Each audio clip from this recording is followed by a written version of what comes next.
سلام دوستان، وقت همگی بخیر. امیدوارم شب خوبی رو تا اینجای کار پشت سر گذاشته باشید و این روزهای بازار روزهای خوبی براتون بوده باشه. با یکی دیگه از وبینارهای اتاق سرمایه در خدمتتون هستیم.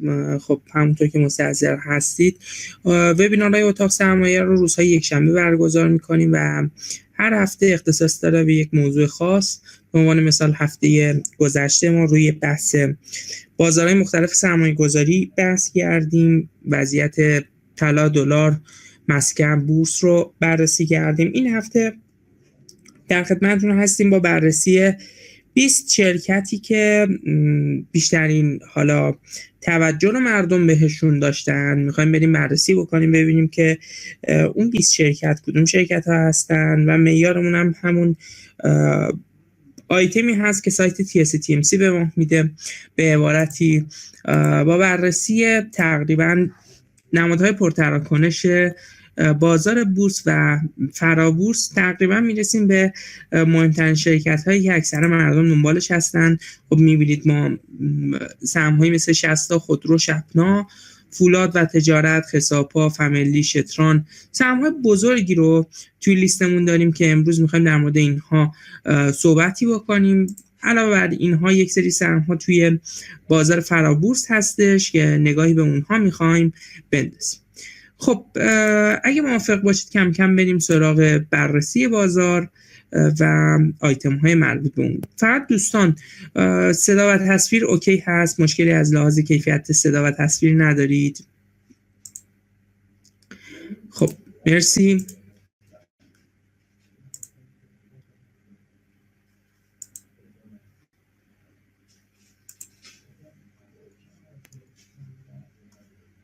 خب قبل از اینکه ما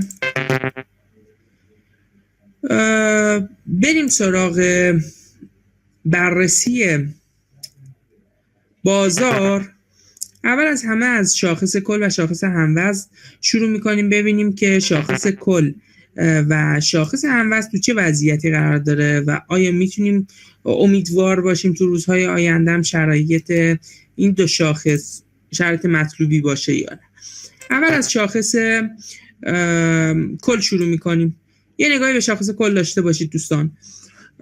اگه نگاهی به شاخص کل داشته باشیم و روندی که این چند وقت اخیر به خودش گرفت، متوجه این میشیم که تقریبا شاخص کل مدتی هست روند نزولی خودش رو شکونده و از این روند نزولیش خارج شده. اسیلاتورهامون شرایط مطلوبی دارند و اگه دقت بکنید میبینید که تقریبا ما انواع شرایط رو که موقع ورود به بازار نیاز داریم رو یک بار دیگه توی بازار بورس شاهد هستیم. اما یک اتفاق مهم توی شاخص احتمال داره بیفته و اون اتفاق اینه که مدتی شاید حتی چند روز شاخص توی همین محدوده، شاید هم حالا یکی دو هفته شاخص توی همین محدوده درجا بزنه. و اگه نگاهی به تایم فریم بالاتر بازار بندازیم، به عنوان مثلا تایم فریم هفتگی رو نگاه بکنیم، تو تایم فریم هفتگی شرایط برای شروع یک حرکت، یه حرکت مناسب فراهم هست. اما میگم ممکنه چند روزی بازار توی همین ناحیه‌ها درجا داشته باشه و کم گیر بکنه. حمایت مهم شاخص توی شرایط فعلی میتونیم شاخص 1,450,000 واحدی رو نام ببریم که محدوده حمایتی خیلی خوبی برای بازار به حساب میاد و تقریبا میتونیم بگیم بعد از شاید یکی دو هفته درجه زدن شاخص شرایط برای شاید شکست قله 1,600,000 ناحیه مقاومتی سنگین 1,600,000 واحدی فراهم میشه. پس دوستان توی این نمادهای بزرگ بازار، یعنی صنایع بزرگ، فلزات، شیمیایی ها، پالایشگاهی ها، حالا پالایشگاهی ها را استثناء قرار بدید با توجه به معاملات این یکی دو روزشون، خصوصا امروزشون، شیمیایی، فلزات، کانیهای فلزی، چند رشته‌ای های صنعتی، به طور کل شرکت های بزرگ بازار توی حداقل چند روز آینده نمیتونید انتظار حرکات پرقدرت و ادامه داری داشته باشید. همونطور که میبینید بعضی روزها خیلی از این شرکت‌های شاخص ساز مثبت هستن، بعضی روزها منفی هستن و اون روند که باید یک روند جوندار باشه هنوز توش اتفاق نیفتاده که حالا بریم جلوتر به این نتیجه میرسید که علتش چی هستش. بریم سراغ شاخص هموزن. دوستان بررسی میکنیم. بذارید اول ما این موارد رو یکی یکی بررسی بکنیم. سهم هایی که قرار تحلیل بشه رو اول کامل ببینید. تقریبا اکثر سهم‌های معروف بازار تو این لیست هستن، از شوندر و شتران و شبنا و بانک ملت و صادرات و تجارت و دی و خیلی از سهم‌هایی که اکثر دوستان به نوعی شاید چند تاشون رو تو پورتفولیوشون داشته باشن تو این لیست قرار دارن. میرسیم بهش. بریم شاخص هموزن رو یه نگاهی بهش بندازیم. شاخص هموزن خب اتفاقی که براش افتاد این بوده که روند نزولی خودش رو بعد از مدت‌ها که به نوعی قفل شده بود توی صفحه‌های فروش اکثر سهم‌های کوچیک بازار، روند نزولی خودش رو یک بار دیگه توی تقریباً اوایل آذر ماه شکوند و یک روند پرقدرت صعودی رو شروع کرد و توی هفته‌های گذشته حالا دوستانی که توی وبینارهای جمعه ها شرکت می‌کردن عرض کردیم خدمت دوستان که تقاضا برای سهم‌های کوچیک بازار به مراتب بیشتر از شاخص ساز هاست. گروه‌های مثل دارویی، سیمانی، لاستیک، غذایی ها، انبوسازی ها، این دست از سهم‌ها و این دست از گروه‌هایی بودند که زراعتی‌ها خصوصاً گروه‌هایی بودند که شرایط مطلوبی برای خودشون ایجاد کرده بودند و پتانسیل یه حرکت رو به رشد رو داشتن. به عبارتی ما اینطور میتونیم بگیم بعد از اتفاقاتی که توی بازار افتاد، سهم‌ها و صنایع کوچکتر که مدت‌ها قفل در صف فروش بودن یک بار دیگه شروع کردن ارزاندام کردن. دلیل عمده‌ش هم میتونیم برگردیم به بحث بازارگردانی که روی این سهم‌ها صورت گرفت. نمونه بارزش رو ما سهم‌هایی مثل گروه زراعت رو میتونیم ببینیم. با تغییر دامنه نوسان تقاضا دوباره براشون بالا رفت و تحرک خوبی توی این صنایع اتفاق افتاد. برخلافش ما شاخص کل رو شاهد بودیم. شاخص کلمون که تابع شرکت‌های بزرگ بازار بود هنوز محکم پا نمیذاره و هنوز قدم‌های قوی نیست و باید احتمالاً چند هفته‌ای منتظر بمونیم تا حال و روز کلیت بازار حال روز خوبی بشه. اما آیا شاخص هموزن ادامه دار هست روندش یا نه؟ باید عرض بکنیم خدمت دوستان که شاخص هموزن همین الان توی محدوده‌های تقریباً مقاومتی خودش به سر میبره. حالا شاید کمی بالاتر و تا حوالی 460 تا 70 هزار واحد هم این شاخص حرکتی رو داشته باشه، اما توی محدوده حساسی قرار گرفته. امیدوار هستیم که هرچه سریعتر روند شاخص کل هم بهبود پیدا بکنه. اگر روند شاخص کل بهبود پیدا بکنه حتما معاملات سهم‌های کوچیک بازار رو دنبال بکنید. این سهم‌ها پتانسیل یک اصلاح رو دارن. اصلاح برای این که بتونن یک انرژی کسب بکنن برای حرکت بعدی بازار. دوستان هر زمانی که بازار به شدت یک روند صعودی رو طی میکنه پتانسیل یک اصلاح براش بیشتر فراهم میشه. امروز که داریم صحبت میکنیم هنوز نشونه ای از اصلاح در کلیت بازار نیست. دقت بکنید، هنوز نشونه‌ای از اصلاح در کلیت بازار نیست.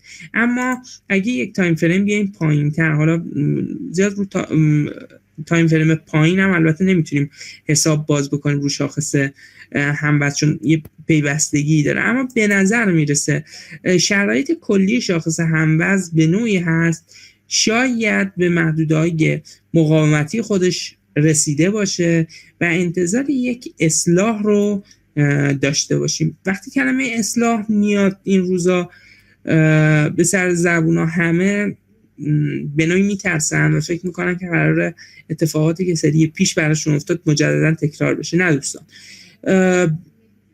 اصلاحی که توی شاخص ها میخواد اتفاق بیفته باید اول برید نگاه بکنید که هر کدوم از صنایع کوچیک بازار تو چه وضعیتی هستند. خیلی از صنایع تازه دارن سیگنال‌های ورود رو بهتون صادر میکنن، اما بعضی صنایع بودند که مدت هاست رشدهای شدیدی رو نشون دادن. اون صنایع پتانسیل بیشتری برای اصلاح دارن که حالا انشالله هفته آینده وبینارمون خورده به شب یلدا که احتمالاً کنسل بشه، اما وبینار بعدیمون وبینار تحلیل شاخص ها هستش و تحلیل صنایع بازار هستش. اونجا بررسی میکنیم ببینیم که شرایط کلی توی صنایع مختلف به چه صورت. بریم کم کم سراغ سهم‌های معروف بازار و به نوعی لیدرهای بازار. ببینیم توی لیدرهای بازار چه میگذره و با یکی از غول‌های بازار 60 این کار رو شروع میکنیم. خب 60 برخلاف تصور خیلی از دوستان که انتظار داشتن 60 حرکت صعودی یا از خودش نشون بده، هنوز این اتفاق نیفتاده. دیتاها برای تحلیل 60 خب بنز کافی نیست که ما بخوایم ارزیابی درستی روی این سهم داشته باشیم، اما توی همین محدوده ها میتونیم انتظار داشته باشیم 60 کمی نوسان داشته باشه، یعنی محدوده جد 2600 تومان و محدوده مقاومتی 3200 تومان تقریبا همون شاخص کل هستش. البته نه اینجوری هم ارزیابی نکنید. خب 60 درست سهم‌های زیادی داره، اما روند نموداری شاخص کل با روند نموداری 60 خیلی فرق میکنه. اگه دنبال کرده باشید بحثو از ابتدا، نموداری که ما تو شاخص کل داریم یک نمودار تغییر یافته است، روند رو کامل شکونده و آماده یه حرکت، اما 60 هنوز نشونه از برگشت رو توش نمیبینیم. 60 برای شروع یک حرکت صعودی باید خودش رو بالاتر از 3200 تومان تثبیت بکنه تا بخواد حرکت بکنه. پس دوستانی که 60 دارن فعلا میتونم منتظر بمونم، اما انتظار اتفاق خیلی مهمی توی این گروه نداشته باشن، مگر اینکه واقعا یک خبر خیلی قوی و محکمی توی بازار بیاد که بتونه سهم 60 رو و حتی بقیه هم گروه 60 و قدیر و بانک و صندوق و امید، سهم‌های گروه به اصطلاح چند رشته‌ای صنعتی رو حرکتی بده. بریم سراغ یکی از لیدرهای سنتی بازار، ایران خودرو، و ببینیم معاملات ایران خودرو به چه صورته. خب معاملات ایران خودرو با توجه به حرکاتی که توی بازار داریم می‌بینیم به نوعی به نظر میرسه که آماده میشه برای یک برگشت دوباره. ایران خودرو اصلاح خوبی رو توی روزهای اخیر تو شاهد بودیم، از محدوده 440 تومان تا محدوده 380 تومان اصلاحی رو داشته. انتظارمون این هست شاید این اصلاح تا حوالی 360 تا 370 هم ادامه دار باشه و بعد از اون حرکت دوباره‌ای توی ایران خودرو ببینیم به سمت قله تاریخی. اگر بریم جلوتر نگاهی میندازیم به خودروساز بعدی بازار، مثلا خساب‌ها، و نگاهی میندازیم به خگستر، اونها هم یک بررسی میکنیم. اما باید اینطور بگیم فعلا نشونه‌ای برای ریزش توی ایران خودرو دیده نمیشه. زمانی شرایط نموداری ایران خودرو بد میشه که ایران خودرو محدودهای حمایتی 340 تا 350 تومان رو از دست بده. پس دوستانی که ایران خودرو دارن فعلا نگهداری بکنن، جای ترس وجود نداره، مگر اینکه ایران خودرو به کل نمودارش تغییر بکنه، شکست تراز RSI 50، شکست محدوده حمایتی 360 تومان رو ما توی ایران خودرو شاهد باشیم، وگرنه فعلا ایران خودرو توی این محدودهای حمایتی قویش هست و بعیده که راحت این محدوده رو از دست بده. نگاهی میندازیم به یکی از سهم‌های لیدر سابق بازار که بعد از مدت‌ها امروز با خبری که برای پالایشگاهی‌ها اومد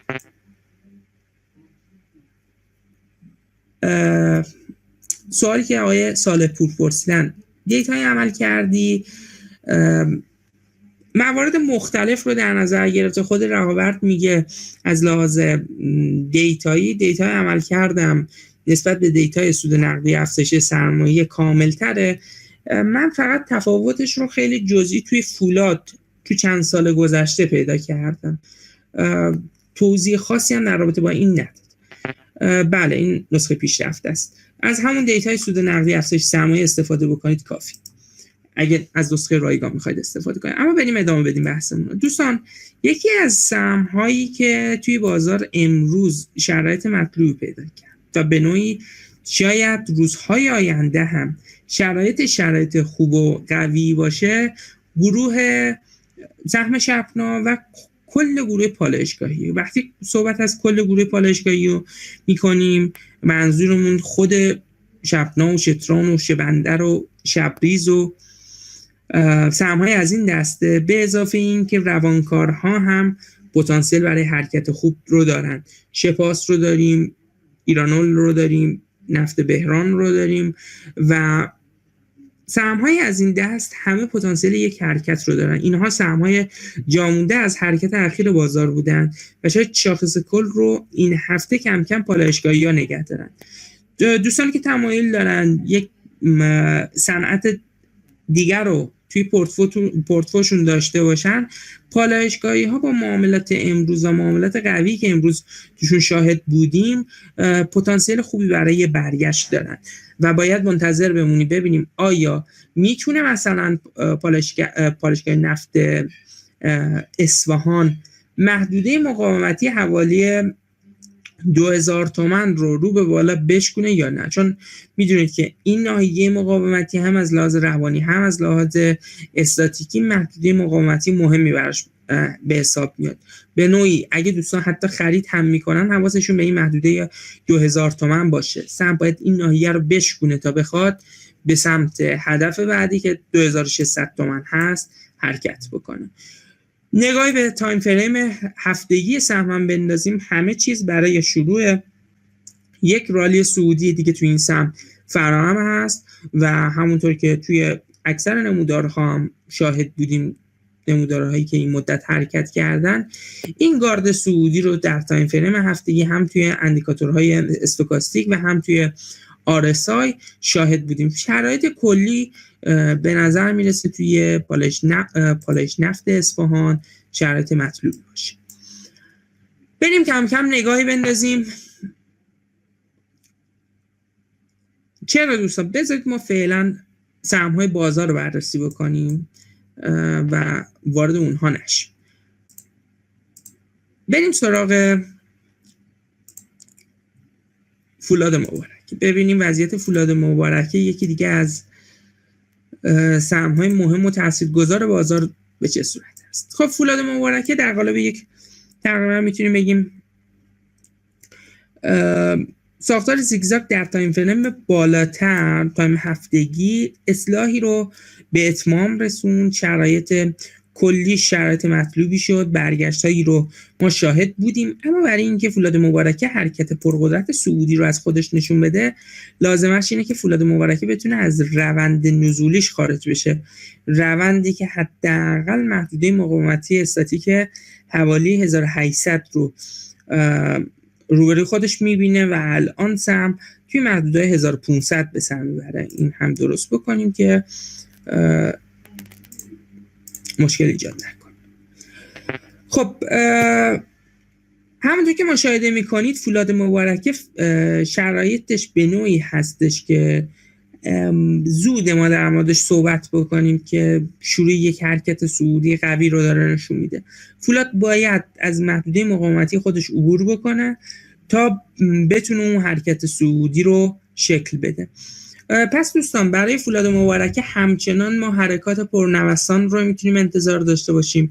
2-3 روزی فولاد مبارکه معاملات خیلی خوبی رو داشت، صفای خرید و الان معاملات امروزش معاملات چندان دلچسبی نبود برای اهالی بازار و طبیعی هم هست. فعلا فولاد آماده یک رالی صعودی نیستش و باید اون محدوده مقاومتی رو بشکنه. بریم سراغ یکی از بانکی‌های مهم بازار، بانک تجارت. بانک تجارت تقریبا از زمانی که بازگشایی براش صورت گرفت معاملات خوبی داشت و حرکت قوی صعودی رو از خودش نشون داد. انتظاری که میرفت محدوده مقاومتی حوالی 400 تا 460 تومن محدوده‌ای باشه که کم کم نفس سهم گرفته بشه و سهم برگشتی رو بزنه. اما آیا این برگشت ادامه دار هست و میخواد این روند اصلاحی تبدیل بشه به یک بار دیگه به روند نزولی یا نه؟ باید بگیم که هنوز زوده برای این بخوایم تصمیم گیری بکنیم. شرایط کلی بانک تجارت در تایم فریم هفتگی، تایم فریم روزانه، همه هیچ نشونه ای از برگشت رو به سمت پایین فعلا نمیبینیم.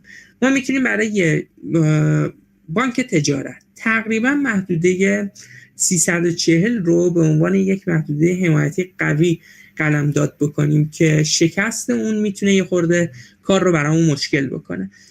اما دوستان اگه این سهم رو دارن تقریبا محدودهای 340 و دیگه خیلی بدبینانه بخوایم به قضیه نگاه کنیم، محدودهای حوالی 300 تومن حمایت فوق‌العاده مهم سهم هستن که نباید به پایین شکسته بشن. در صورت شکست شرایط دوباره برای این سهم میتونه خطرناک بشه. بریم سراغ فامیلی که با 15% مثبت بازگشایی رو داشت. اون روز تاثیر مثبتی توی شاخص کل داشت و یه تحرکی ایجاد کرد. اما ببینیم که آیا فامیلی میتونه حرکتی رو شکل بده یا نه. خب باز همون نمودار نام آشنا رو میبینیم، همون شرایط گذشته رو میبینیم که توی فولاد هم داره اتفاق میفته و با توجه به گپی که ما توی فامیلی داریم میبینیم، یعنی گپی که از محدوده 1400 تا 1570 ایجاد شد، امیدوار هستیم فامیلی توی 2-3 روز آینده معاملاتش معاملات بدی نباشه و توی همین محدوده گیر بکنه. در غیر این صورت ما برگشتی رو تا محدوده‌های حوالی 1400 تومن شاید انتظار داشته باشیم برای فامیلی. دوستان اگه سهم‌هایی مثل فامیلی یا فولاد دارید ترسی وجود نداره، سهم‌های بنیادی بازار به حساب میان، وضعیت مثل جهانی وضعیت تقریبا میشه گفت مطلوبی هست و ترس خاصی وجود نداره. فقط حواستون باشه این نوسانات جز ذات بازاره و اگه قراره فامیلی فولاد حرکت‌های پرشتابی رو توی بازار از خودشون نشون بدن و روند پرقدرتی و مثل گذشته که یه جورایی لیدر بازار به حساب می اومدن و کل بازار رو با خودشون کشیدن بالا، دوباره بخوان شکل بدن باید مقاومت قبلی خودشون رو بشکنن. یعنی محدودهای 1900 و حتی 2000 تومن محدودهای مهم فولاد و فامیلی، خود فامیلی هست برای فولاد هم که قله‌های قبلیشو مشاهده کرد. خب بریم سراغ سهم بعدی که خساب‌ها هست. دوستان خواهشی که از همه دوستان دارم اینه که این وبینار بررسی 20 شرکت پرتراکنش بازاره.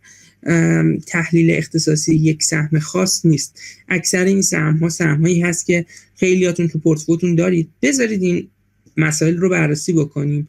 اون وبیناری که مربوط به سهم‌های اختصاصی، تحلیل پورتفولیو و آیتم‌های از این دست هست توی آخر هفته ها برگزار میشه. اما باور کنید خیلی از این سهم‌هایی که دارید نام میبرید جلوتر بهش میرسیم.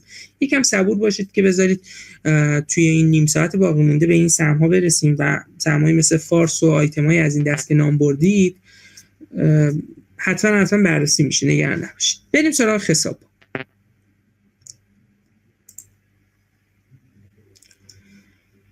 بریم سراغ حساب‌ها و ببینیم حساب‌ها تو چه وضعیتی هست. آقای غفوری اگه میبینید شرایط جوری هست که از بس جا میمونیم خواستید میتونید چت رو ببندید، اما ترجیحاً چت باز باشه بهتر. حساب‌ها دقیقاً همون نموداری رو داره از خودش نشون میده که برادر بزرگترش یعنی ایران خودرو همون نمودار رو به خودش گرفته. حساب‌ها هم احتمال میدیم توی روزهای آینده کمی معاملات منفی رو داشته باشه و شاید تا محدودهای حوالی 270 تومن هم اصلاح قیمتی رو به خودش ببینه اما حساب ها هم روی محدودهای حمایتی خوبی به سر میبره و به نوعی یه جورایی بعید محدوده حوالی 250 تا 270 به راحتی شکسته بشه. معاملات چند روز آینده حساب ها رو دنبال بکنیم، ببینیم که شرایط چجوریه، بعد تصمیم گیری میکنیم که آیا گروه خودرو میتونه حرکت صعودی رو به سمت قله بعدی داشته باشند یا نه. شرایط کلی توی گروه خودروسازی بد نیست، اما معاملات 2-3 روز اخیر این 2-3 تا خودروساز بزرگ معاملات دلچسبی نبوده. سهم بعدی که میخوایم بررسی بکنیم وسپهر هستش. وسپهری که خیلیا به صعودش امید بستن، یه جورایی همه رو دق داده.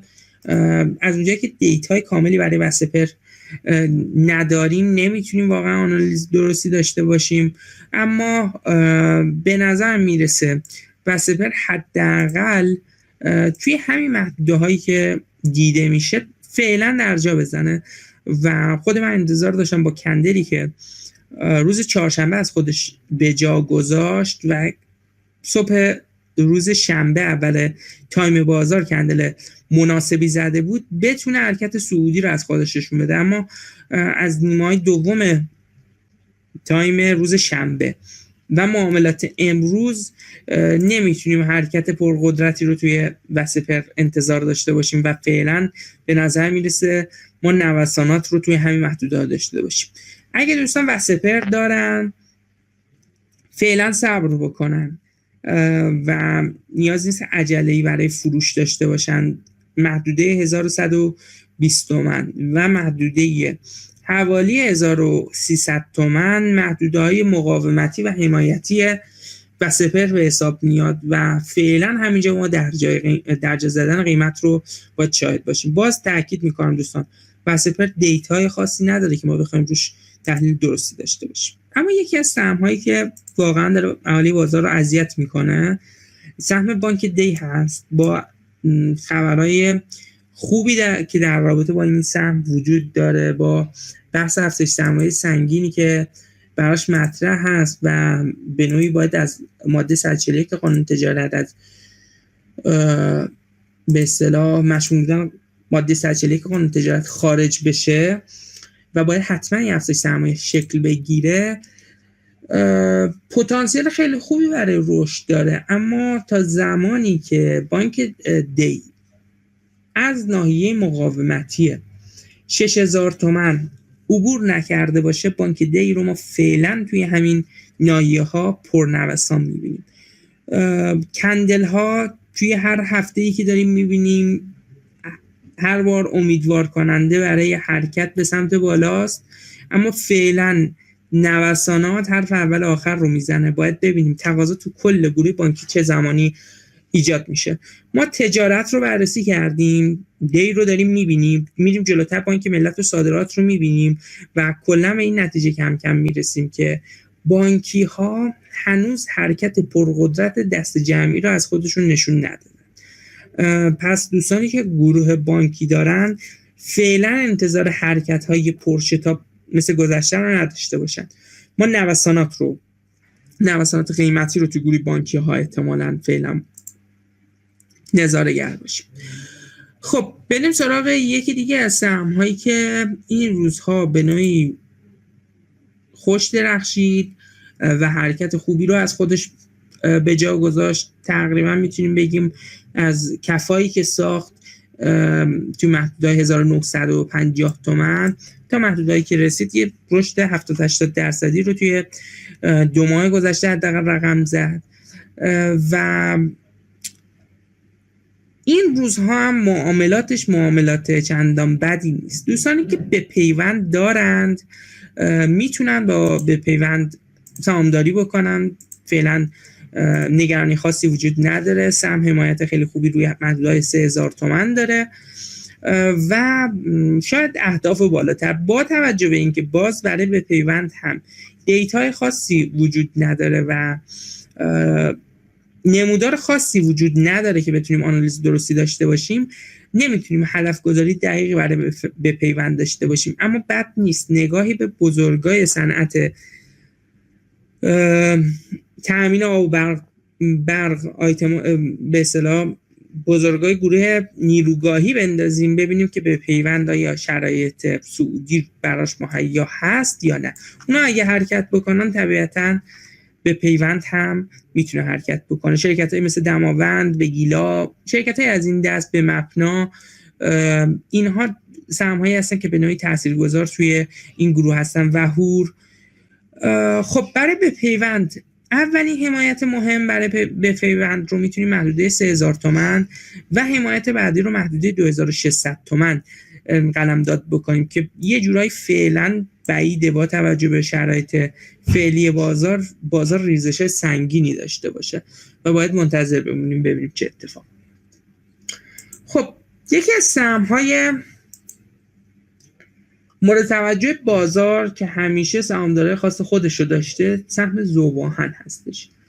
ذوب‌آهن یک ریزش خیلی خیلی بد رو از محدوده‌های 1200 تومان تا محدوده‌های 400 تومان، یعنی یک ریزش حدود 66% رو رقم زد و خیلی ها رو از خودش ناامید کرد. اما شرایط کلی برای ذوب‌آهن رفته رفته میره که بهتر بشه و شاید ما کم کم شاهد یک الگوی سرشونه برعکس، الگوی کلاسیکی سرشونه برعکس توی ذوب‌آهن باشیم و انتظار داشته باشیم حرکت صعودی قوی بشه. اولین نشونه ها برای شروع این حرکت دیده شده. روند نزولیتون به اتمام رسیده. تایم فریم هفتگیتون نشونه ها برای شروع حرکت رو داره به شما نوید میده. اما اتفاق مهم توی این سهم اینه که بزرگای این صنعت امثال فولاد، کاوه، هرمز، تملی حتی با وجود اینکه خب زیاد ارتباط خاصی با ذوب‌آهن نداره اما به هر حال جزء لیدرهای صنعت فلزات به حساب میاد. اینها اگه حرکت قوی شکل بدن ذوب‌آهن توانایی حرکت به سمت قله خودش رو داره و میتونه یک سودآوری خوب رو برای سهامدارا به ارمغان بیاره. دوستانی که ذوب‌آهن دارن دست از فروش بردارن. امکان داره ذوب‌آهن توی روزهای آینده معاملات پرنوسانی هم حتی داشته باشه، اما دیگه یک کف‌سازی‌هایی برای خودش انجام داده. محدوده 480 تومان تا محدوده 510 تومان محدوده حمایتی مهم ذوب‌آهن به حساب میاد که میتونید دوستان فعلا روی این محدوده دلخوش باشید و منتظر بمونید که چه اتفاقی در آینده میفته. امیدوار هستم با معاملات مثبتی که تو گروه فلزات کم کم احتمالاً شاهد باشیم، نه توی یکی دو روز آینده، به صورت کلی ذوب‌آهن شرایط مطلوب به سمت برای شکست حتی قله تاریخی خودش ایجاد بکنه، اما قبل از اون باید از پس یک مقاومت مهم توی حوالی 660 در بیاد. دوستان صدا و تصویر مشکلی نداره؟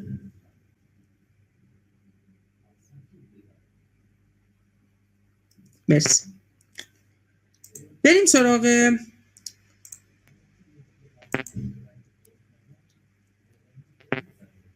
زملار ببینیم که وضعیت این شرکت چجوریه. خب اگه بخوایم یک شرکت خوب رو نام ببریم که حالا امروز هم معاملات مثبت و خوبی داشته، همین شرکت هست.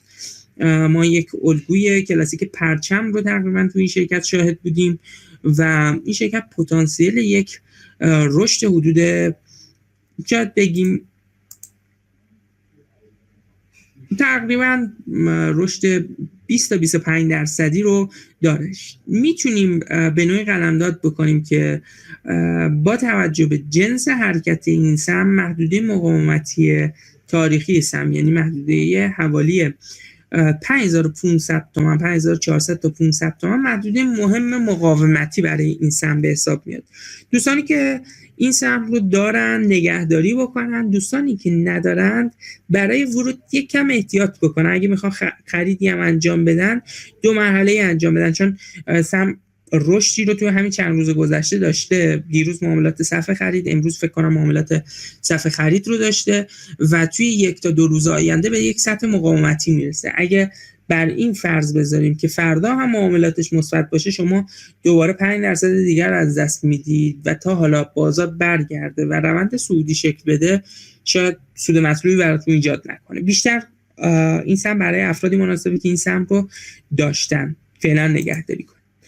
بریم سراغ یکی از سهم‌هایی که در زمان افت بازار حرکات خوب و قابل قبولی بوده، افت کمی رو داشته، یک ساختار تقریبا مثلثی رو از خودش نشون داده و در زمان رشد بازار هم هنوز نتونسته رشد قابل قبولی برای سهامداراش به هر مقام بیاره. خب محدوده مهم مقاومتی این سهم رو مشاهده می‌کنید، محدوده 19 تا بهتر بگیم 21,000 تومان محدوده مهم مقاومتی برای آریا به حساب میاد. آریا تا زمانی که محدوده مقاومتی 21,000 تومان رو نشکونه همینه که هست و توی همین محدوده ها هی در جا و هی نوسان قیمت داره. جنس حرکت با توجه به این که ما کاملا یک ساختار مثلثی رو توی آریا میبینیم، سه موجی هایی که توی این داره اتفاق میفته و هر پایش تقریبا سه موجش رو شکل داده، به نوعی هست که پتانسیل حرکت به سمت بالا رو داره. تنها چیزی که من نگران میکنه این هستش که شاید آریا هنوز لگ آخر و پایه آخرش رو شکل نداده و این احتمال وجود داره که حتی تا محدوده 16,000 تومان هم یک اصلاحی بکنه. این تنها نکته منفی برای آریا به حساب میاد. اما به صورت کلی بعد از تمام این نوسانات ما یک رشد خوب رو توی آریا میتونیم انتظار داشته باشیم. دوستانی که آریا دارن فعلا نگهداری بکنن، ببینیم توی روزهای آینده چه اتفاقی براش میفته. بریم سراغ بگیلانی که میرفت یه حرکت صعودی رو از خودش نشون بده، اما توی 1 2 روز گذشته کمی گیر کرد. بگیلان برای این که بتونه یه حرکت صعودی رو از خودش نشون بده باید بتونه بالاتر از حداقل قله‌ای که دیروز شکل داد، یعنی بالاتر از 3,000 تومان پرقدرت خودش رو تثبیت بکنه. هنوز زوده برای بگیلان که بخوایم در موردش اظهار نظر قطعی بکنیم، اما حداقل خیالمون راحته که کف‌سازی خوبی توی این محدوده طی 1 ماه گذشته 1 2 ماه گذشته شکل گرفته، یعنی محدوده 2500 تومان تا تقریبا 2500 تومان. این محدوده‌ای هست که بگیلان رو نگه می‌داره.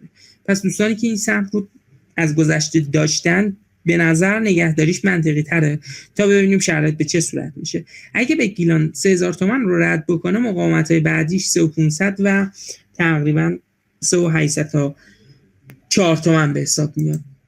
امروز که داریم صحبت می‌کنیم واقعا معاملات دلچسبی نبود، اما تو 1 2 روز آینده احتمال میدیم دوباره سهم از صف فروش خارج بشه. شگویا سهمی که یک دوره‌ای سودآوری فوق‌العاده‌ای برای خیلی‌ها داشت و بازدهی مطلوب برای خیلی‌ها رو برمغان داشت و الان حال روز زیاد جالبی نیست. شگویا تقریبا میتونیم بگیم ساختار زیگزاگ خودش رو توی این محدوده‌ها که محدوده‌های حمایتی مهمی هم براش به حساب میاد، محدوده 900 تومان به اتمام رسید.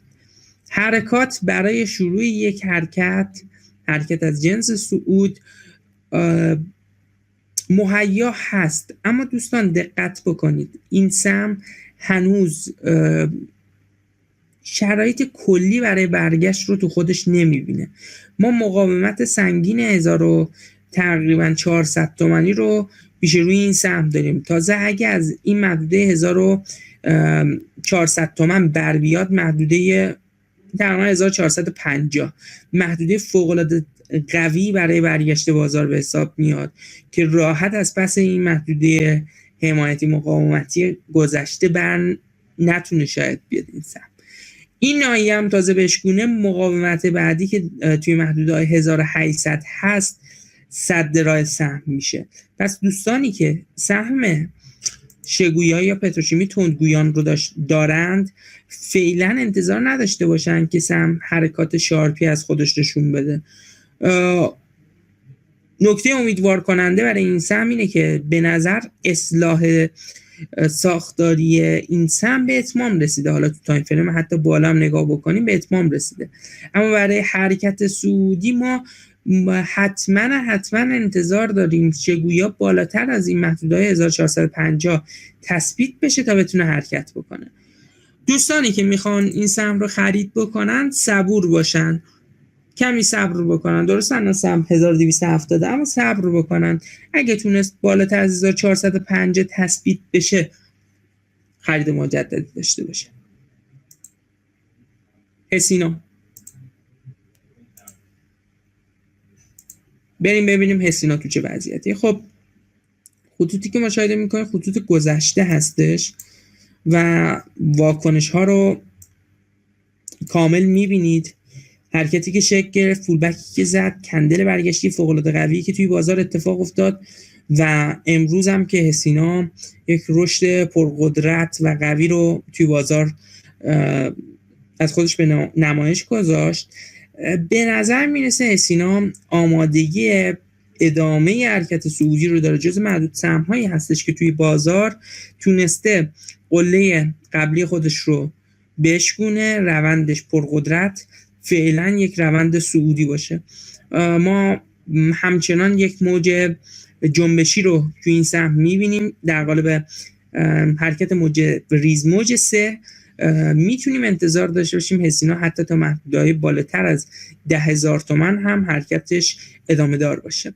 اما از اینجا به بعد این سهم برای افرادی مناسب هست که واقعا ریسک پذیری لازم رو داشته باشن، چون میتونه همونقدر که سودآوری خوبی برای افراد داشته باشه ضررهای بالایی هم برای شما تقریبا داشته باشه. این ور قضیه رو اگه نگاه بکنید محدوده تقریبا 8,000 تومانی رو محدوده حمایتی برای سهم میتونیم قلمداد بکنیم یا محدوده مقاومت استاتیکی قبلی. محدوده 8,000 تومان که یک بار قبلا یک بار سهم بهش رسیده تو این محدوده ها و تونسته از پس این مقاومت بر. در کل دوستان هسینا و چند تا دیگه از سهم‌های گروه حمل و نقلی شرایطشون شرایط بدی نیست و چون جزء صنایع کوچیک بازارم به حساب میان مشاهده میکنید که در زمان برگشت بازار برگشتشون برگشتای قابل قبولی بوده. دوستانی که دارند این سهم رو نگهداری کنن، اما دوستانی که ندارند اگه قبول میکنند ورود بدن، یعنی اگه ریسکش رو قبول میکنند ورود بدن، چون واقعا با توجه به معاملاتی که خصوصا امروز هم تو این سهم شاهد بودیم و هسینا یک به اصطلاح نوسان 10% رو از خودش به جا گذاشت، بیش از 10% رو از خودش به جا گذاشت، معاملات به نوعی پر ریسک به حساب میاد. بریم سراغ چند سهم دیگه که باید در موردشون صحبت بکنیم، امیدوارم وقت بشه. یکی از سهم‌هایی که تا چند هفته پیش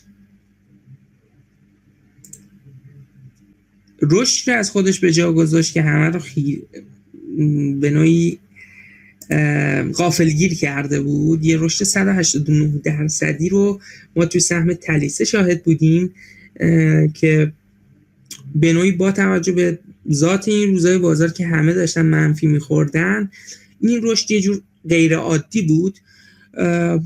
اما رفته با توجه به پر ریسک شدن این سهم و انتظار بازار از کلا گروه زراعت کم کم شاهد برگشت بودیم. ما ساختار تقریبا زیگزاگ رو تو تایم فریم پایین توی تلیسه شاهد هستیم. به نوعی تقریبا تلیسه به محدودهای حمایتی خودش نزدیک شده دیگه. توی حالت بدبینانه رو بخوایم در نظر بگیریم محدودهای حوالی 680 تومان محدوده حمایتی قوی برای تلیسه به حساب میاد با توجه به نوع حرکتی که توی استوکاستیک RSI شاهد هستیم احتمال این که توی همین محدوده ها دوباره تلیس گیر بکنه و یه حرکت صعودی رو از خودش نشون بده بالا هستش. این مورد رو ما تو حتی تایم فریم هفتگی استوکاستیک هم شاهدش هستیم. اما تلیسه برای حرکت واقعا نیاز داره که قله قبلی رو با قدرت بشونه، وگرنه ما میتونیم حتی تشکیل شدن یک الگوی دابل تاپ رو ببینیم، یک سقف دو قلو رو ببینیم و اگه اون زمان واقعا شرایط تلیسه بد بشه و کف 380 تومانی رو به پایین بشکونه، واقعا بعیده تو شرایط فعلی بازار با این حجم از نقدینگی که مجددا وارد بازار شده این ناحیه شکسته بشه. اما با فرض اینکه این ناحیه شکسته بشه بعد ریزش سنگین رو توی تلیسه باید ببینیم. اما دوستانی که تلیسه دارند فعلا این سناریوی بدبینانه رو فراموش کنن. از لحاظ سناریوی فعلی که ما میتونیم ازش انتظار داشته باشیم اینه که یک کلا جمله بندیامونم به هم ریخت اواخر وقت کلاس، اینه که تلیسه روی محدودهای حوالی 680 تومن تا 700 تومن گیر بکنه و یک بار دیگه به سمت بالا حرکت بکنه.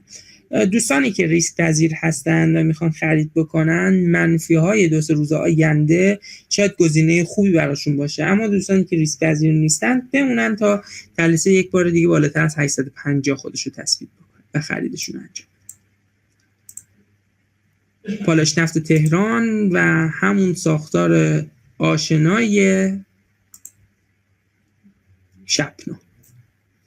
میبینید توی این سهم هم همون ساختار رو داریم میبینیم. متاسفانه حالا دوستانی که معمولا توی آخر هفته ها وبینارهای آخر هفته شرکت میکنند و درخواست تحلیل پورتفولیوشون رو دارن، متاسفانه میبینم گاهن شپنا، شتران، شبندر اینها رو همه رو با هم تو پورتفولیو دارن. دوستان نگاه کنید نمودار رو، این همون نموداری هستش که پالایش نفت اصفهان داشت از خودش به نمایش میذاشت. پس لزومی نداره که شما همزمان هم تهران رو داشته باشی، هم اصفهان و هم بندرعباس و هم تبریز و اصطلاحاً به عنوان مثال لزومی نداره شما هر 4 تا پالایشگاهی داشته باشی، یکی هم داشته باشی کافیه. اون عزیزانی هم که پالایش دارند هم به همین صورت. بعضی از دوستان شاید سهام پالایش به اصطلاح صندوق پالایش رو داشته باشن.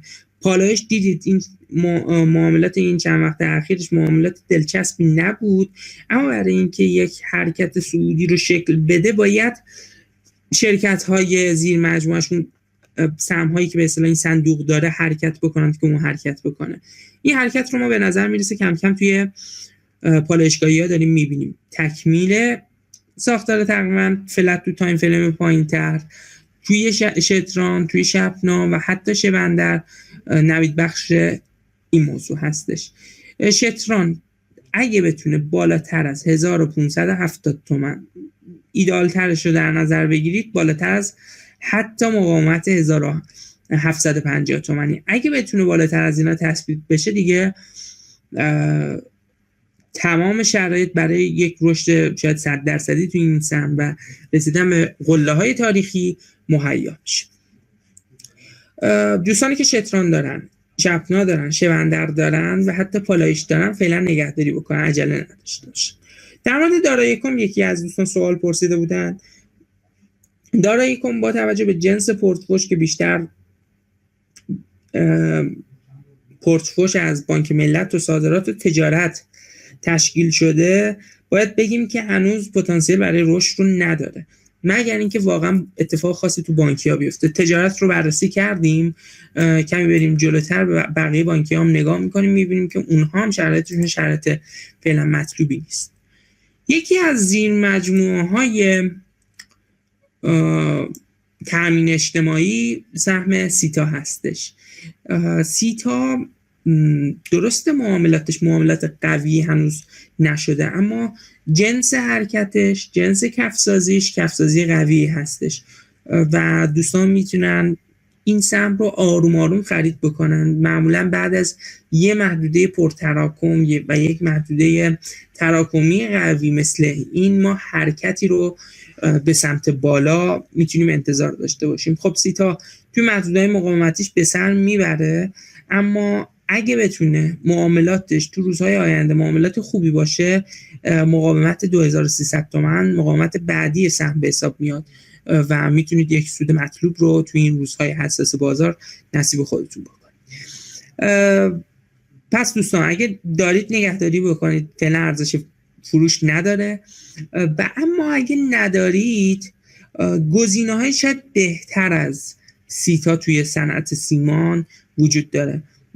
حالا دقیقاً حضور ذهن ندارم، اما فکر کنم این هفته سیمان ارومیه بود، چند تا از سیمانی‌های دیگه بود که داشتیم بررسیشون می‌کردیم، شرایطشون شرایط مطلوبی بود و پتانسیل برای حرکت رو داشتن. حالا باز میگم دقیق حضور ذهن ندارم کدوم سیمانی ها بودن، اما اونها شرایطشون از لحاظ نموداری بهتر از سیتا به حساب میاد. شبندر رو ببینیم. نموداری تقریبا شبیه نمودار شپنا و شتران، اما باز بهتر از اونها. شبندر هم با کندل امروز یه جور خط بطلان کشید بر تمام اون انتظارات منفی که خیلی از دوستان از چنین سهم‌هایی داشتن و شاید شروع یک حرکت صعودی رو با کندل امروزش نوید داد. شرایط واقعا توی شبندر شرایط مطلوبی هست و دوستانی که میخوان خرید انجام بدن میتونن شبندر رو با هدف تقریبا محدوده 4500 خریداری بکنن. شرایطش واقعا شرایط خوبی به حساب میاد و نکته مهم برای شبندر اینه که با توجه به کندل امروز ما دیگه میتونیم به محدوده 3000 تومان برای یک به اصطلاح حد ضرر قابل قبول و مهم تکیه بکنیم و میتونیم روی این 3000 تومان حساب باز بکنیم. پس برای شبندر محدوده 3000 تومان حد ضرر و محدوده حوالی 4500 محدوده مقاومتی به حساب میاد و نمودارش انصافا از نمودار شتران و شپنا یه خورده یه لول حداقل بهتر باشه. اونها یکی دو روز زمان میخوان تا بتونن قله قبلی قله چند روز پیششون رو بشکنن، اما این چک بوده. خب بریم سراغ یکی دیگه از اولای صنعت بانکداری، بانک صادرات رو ملاحظه میکنید نمودارش رو و همونطور که میبینید بانک صادرات هم تقریباً یک مثلث بازشونده رو از خودش داره نشون میده و معاملاتش هنوز معاملات دلچسبی نشده و حتی همین امروز رو بخوایم ارزیابی بکنیم واقعا معاملاتش معاملات جالبی نبوده و خطرناک شده. بانک صادرات نباید حمایت 320 تومانی خودش رو از دست بده. از دست دادن حمایت 320 تومانی شرایط رو برای این بانک میتونه خطرناکتر از چیزی که الان هست بکنه. از طرفی هم مقاومت سهم فعلا 450 تومان هست و کلا تو صنعت بانکداری با توجه به ساختاری که داریم میبینیم زیاد دلخوش نباشید دوستان، ما نوسانات رو توی این صنعت احتمالاً زیاد داشته باشیم. بریم سراغ خگستر، حداقل تو سه سهم بزرگش. خگستر رو ببینیم چطور نمودارش داره حرکت میکنه. خگستر هم جزء سهم‌هایی بوده که در زمان افت بازار برای سهامدارانش چیزی کم نذاشت و یه جورایی تقریبا سهامداران خودش رو به محل سکته رسون. یه افت حدود 77% رو تو این سهم شاهد بودیم. تقریبا دارایی‌ها 1/5 شد که اصلا در نوع خودش به نوعی فاجعه به حساب میاد، اما رفته رفته حرکاتش حرکات مطلوبی شد. خب همونطور که میدونید خگستر تابع حرکاتی هستش که برادر بزرگترش ایران خودرو باید شکل بده. با حرکات مثبت ایران خودرو خگستر میتونه حرکت بکنه. امروز که رفتیم ایران خودرو سایپا رو بررسی کردیم متوجه این موضوع شدیم که ایران خودرو سایپا 2-3 روزی هست، حال روزشون خوب نیست و توی 2-3 روز آینده باید حتما برگشت بزنن، وگرنه ما از دست دادن حمایت مهمشون رو داریم. پس دوستان اگه خگستر دارید نگهداری بکنید، اما حتما نگاه به اون سهم ها داشته باشید. خرید مجدد رو من پیشنهاد نمیدم برای خگستر، مگر اینکه خگستر بتونه قله قبلی 560 رو به بالا بشکنه. برای خگستر محدوده حمایتی قوی در حال حاضر 420. پس خگستر نگهداریه، خرید مجدد فقط در شرایطی که ایران خودرو، سایپا و لیدرهای صنعت خودروسازی معاملاتشون بهتر از امروز بشه، بتونن دوباره حرکت صعودی رو شکل بدن و خگستر بتونه بالاتر از 560 تا 70 تومن خودش رو تثبیت بکنه. در صورت برگشتم اگه خگستر به زیر 420 اومد، به نظر یک پله رو خروج بدید گزینه معقولی. بریم سراغ 3 سهم دیگه، 4 سهم دیگه داریم تو لیستمون. با برکت شروع میکنیم. برکت هم مثل خگستر جز سهم‌هایی بوده که سهامدارای خودش رو غافلگیر کرده بود. همه انتظار داشتن سهمی که سال گذشته سودهای خیلی خوبی برای سهامدارا برمغان آورده بود، همیشه سهم محکمی از خودش نشون میداد، ریزش 75% نبینه. اما این اتفاق افتاد. شرایط فعلی برکت، داروسازی برکت شرایط مطلوبی هست با توجه به اینکه تونست از پس مقاومت مهم 2 تومانی خودش بر بیاد.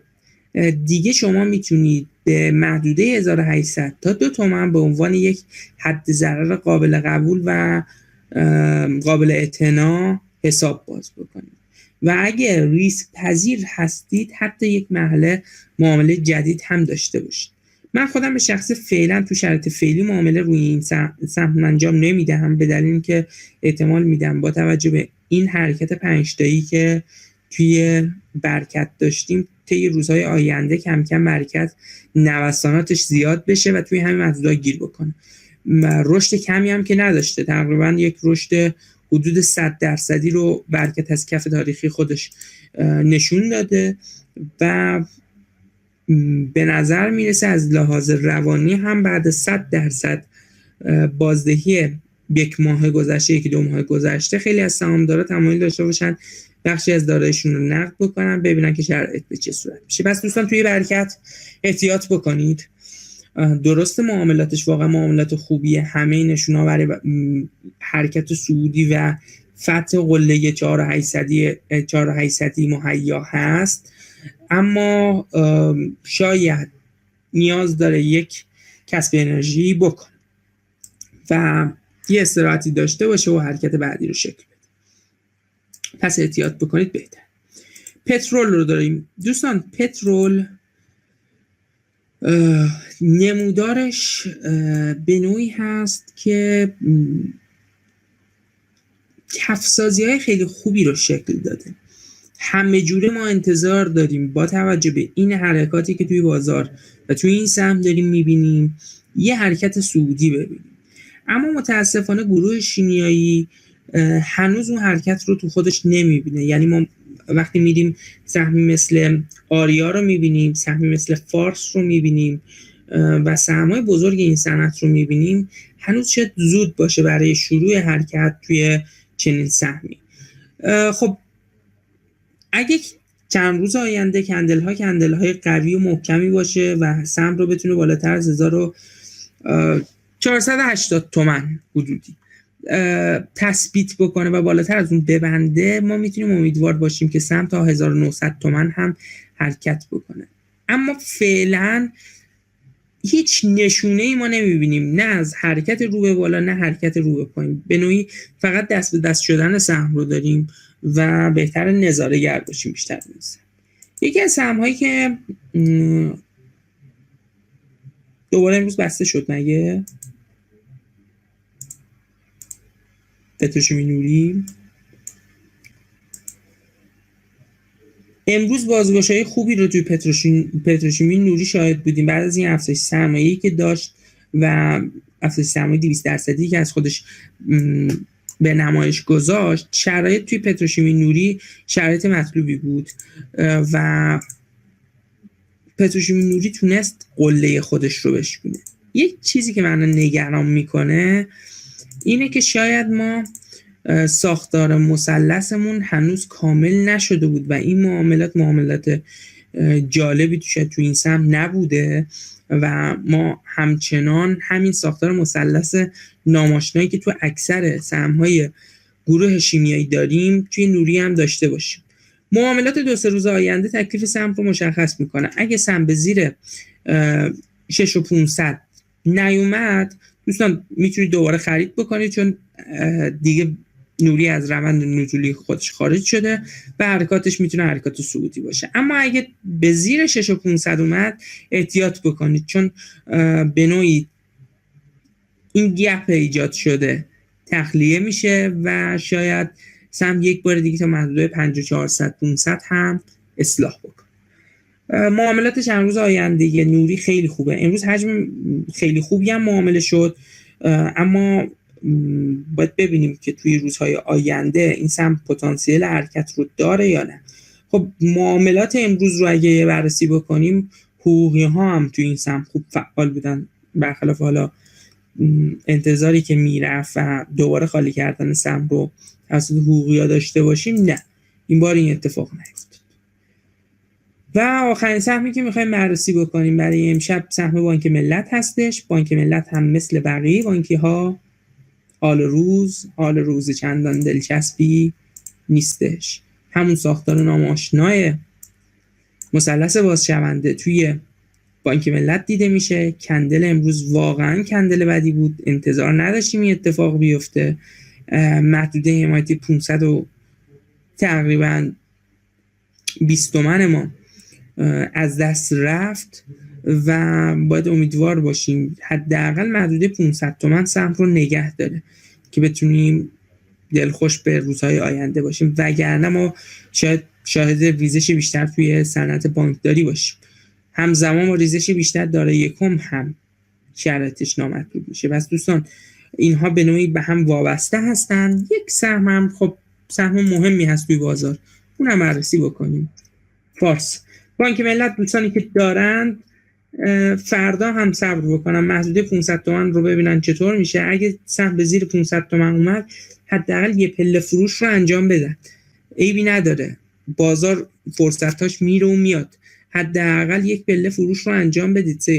اگه سودی داشتید سیو سود بکنید، اگه ضرر داشتید یه جورایی حد ضررتون رو تا حدودی فعال بکنید تا ببینیم روزهای آینده چه اتفاقی میفته. ساختاری که تو بانک‌ها 3 بانک بزرگ داریم میبینیم ساختارهای زیاد دلچسبی نیست. بهار 93 و زمستان 92 نمیتونیم مثل اون در نظر بگیریم. زمستان سال 92 ریزش بازار جوری اتفاق افتاد که جنسش در کل با جنس الان بازارمون یه خورده متفاوته دوستان. ما یک مشکل بزرگی که امسال تو بازار داشتیم مشکل نقدشوندگی حتی تو سهم‌های بزرگ بازار بود که اومدن بازارگردان تا حدودی این مشکل رو برطرف کرد. یعنی همین الان اگر سهم‌ها صف فروش هم تشکیل میدن باز خریداری داره.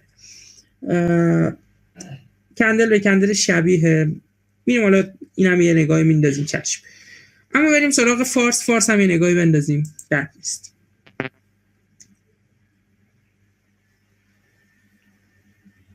خب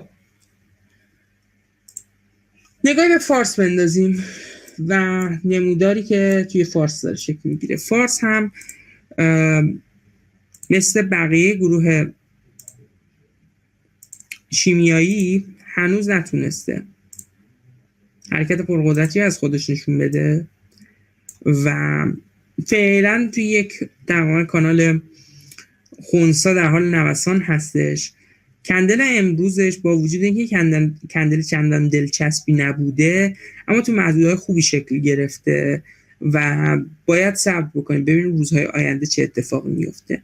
این سهم به نوعی میتونه محرک خیلی خوبی برای بقیه گروه شیمیایی ها باشه اگه معاملات مثبتی باشه، با توجه به حرکاتی که تو فولاد فامیلی و کل گروه فلزات داریم میبینیم و علل خصوص شبنا و شتران و شبندر گروه پالایشگاهی ها حرکتی رو دارن شکل میدن، شاید نوید بخش این باشه که یک بار دیگه پول از سهم‌های کوچیک بازار روانه سهم‌های بزرگ بازار امثال فارس و فولاد و فامیلی و اینها بشه. معاملات این هفته رو حتما دنبال بکنید.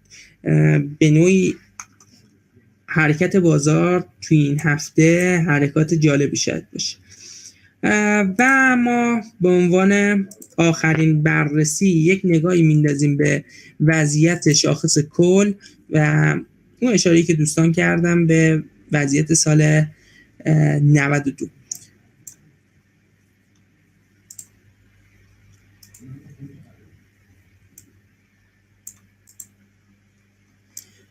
خب این حرکاتی بود که توی سال 92 تو بازار شاهد بودیم. این حرکاتی بود که تو سال 92 شاهد بودیم و این حرکاتی هست که تو سال 99 شاهدش هستیم. اگه دقت بکنید جنس اصلاح اونجا اصلاح پرشتابی نبود و کمی متفاوت بود با اصلاح الان بازار. اصلاح الان تو تایم فریم بالا یک تقریبا ساختار زیگزاگ رو از خودش نشون داد. حرکت پرشتابه. این که تاکید میکنم هنوز زوده ما بگیم که یک روند خیلی خوب رو تو شاخص کل داریم میبینیم. دلیلش اینه که هنوز شاخص نتونسته اون محدوده پرتراکم حمایتی قبلی که بعد همین الان باید بشه مقاومت نتونسته از پس اون بر بیاد. یعنی محدوده 1,600,000 تا حتی 1,750,000 واحد محدوده خیلی سنگینی برای شاخص به حساب میاد. معاملات خوبی رو اما توی مثلا پالایشگاهی ها کم کم شاهد هستیم و بر اساس معاملاتی که توی سهم‌های بزرگ مثل پالایشگاهی ها، شیمیایی ها، فلزات اینها شاهد هستیم، میتونیم امیدوار باشیم که صنعت شاخص کلمون هم کم کم رشد رو به خودش بگیره. خب دوستان همگی خسته نباشید. میدونم خیلی از سهم‌هاتون بررسی نشده اما سعی کردیم حداقل 20 تا سهم مهم بازار، سهمایی که به نوعی این روزها طالبای خاص خودشون رو داشتن و به نوعی هم شاید توی پورتفوی اکثر دوستان بوده رو یک بررسی روش داشته باشیم. دوستانی که حالا تمایل دارن حتی تحلیل سبد داشته باشن یا سهم‌های اختصاصیشون رو بررسی بکنن، وبینارهای روزهای جمعه رو فقط اختصاص دادیم برای این موضوع. وبینارهایی که در طول هفته بررسی برگزار میشه وبینارهای کلی‌تره که دوستان با این فضا آشنا بشن و حداقل اگه سهم‌های بزرگ بازار رو دارن بدونن محدودهای حمایتی مقاومتیشون و روند کلی به چه صورت هستش. همگی دوستان رو تا وبینار آینده به خدای من می‌سپارم. وقتتون بخیر.